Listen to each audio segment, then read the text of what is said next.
A pleasure to meet y'all at last, and welcome back to good old NSR Aftersought. Because what I got here today, now, out of all blasters, this is my 45th one that I've got here, and a not so perfect timing here on this one, but I'd say it'll do. This is the Wrathbolt, basically the younger sibling of the Dreadbolt, which came out a year before this one.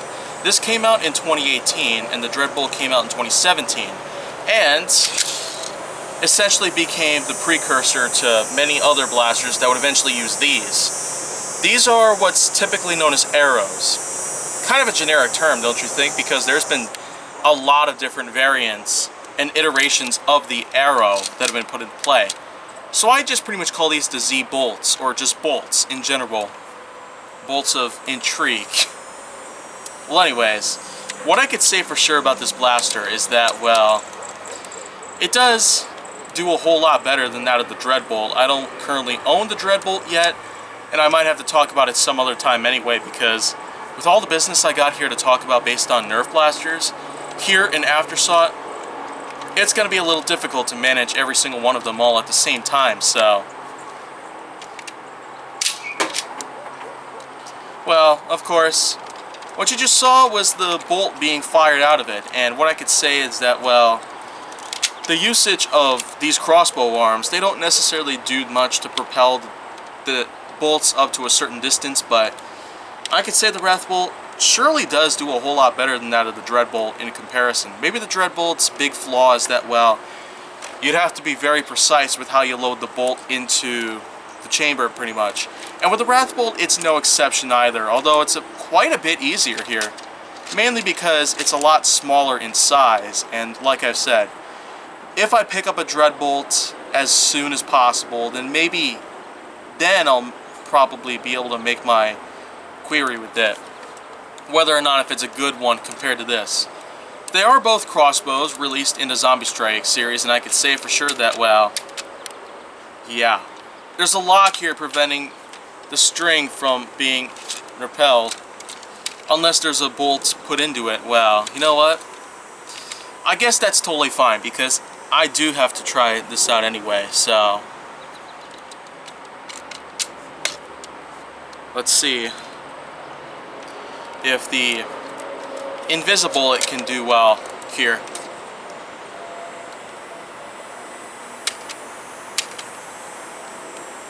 What? Oh my gosh. Wow, just third time that it's happened so far. My goodness. And I thought the Nail Biter and Uinta were just as bad, but wow, this one right here doesn't do well with invisible integration compared to many others out there.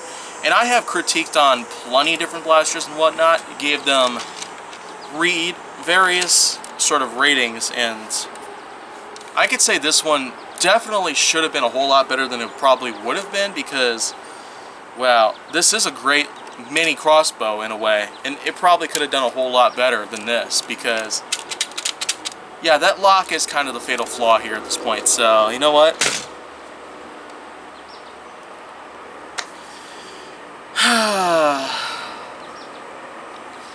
but of course it's non-derivative of its own type, because after all, with all the different bows, compound bow, transforming bows, crossbows, and other types of bows that have also been present throughout all of Nerf's, well, manufacturing, and throughout all the different ladders of trial and error, I'd say the Wrathbolt is at a point where maybe Nerf should probably put a little more thought into it and maybe some more effort into it based on its manufacturing, as well as its functionality. I mean, the style of it is pretty good whatsoever, and I'm more than certain that the Dreadbolt can probably do good as well, but the thing is that, well, from what I already understand about the Dreadbolt, it's kind of a hassle to try and prime the blaster and load a bolt into it, whereas this one's somewhat better on occasion.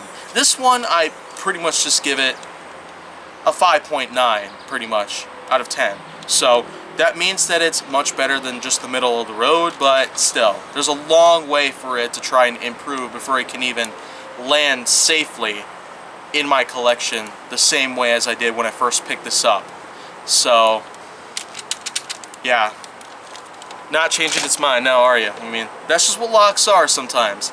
There can be problems like this that usually take place, but, you know, in all honesties, I feel like that many of these different bows probably could have done a lot better on them. Don't you think, Hasbro? Well, anyways, that's pretty much it that I got to talk about the Wrathbolt, but just a reminder, I currently don't own the Dreadbolt yet, which is a year older, and, well,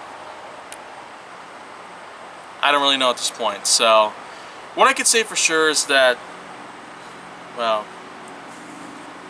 there's going to be a lot of stuff ahead from now that I will be able to talk about soon enough, but if you want to see more, go down on my channel. Make sure that you like, subscribe, comment, follow me on social media, and stay on the Hollywood side.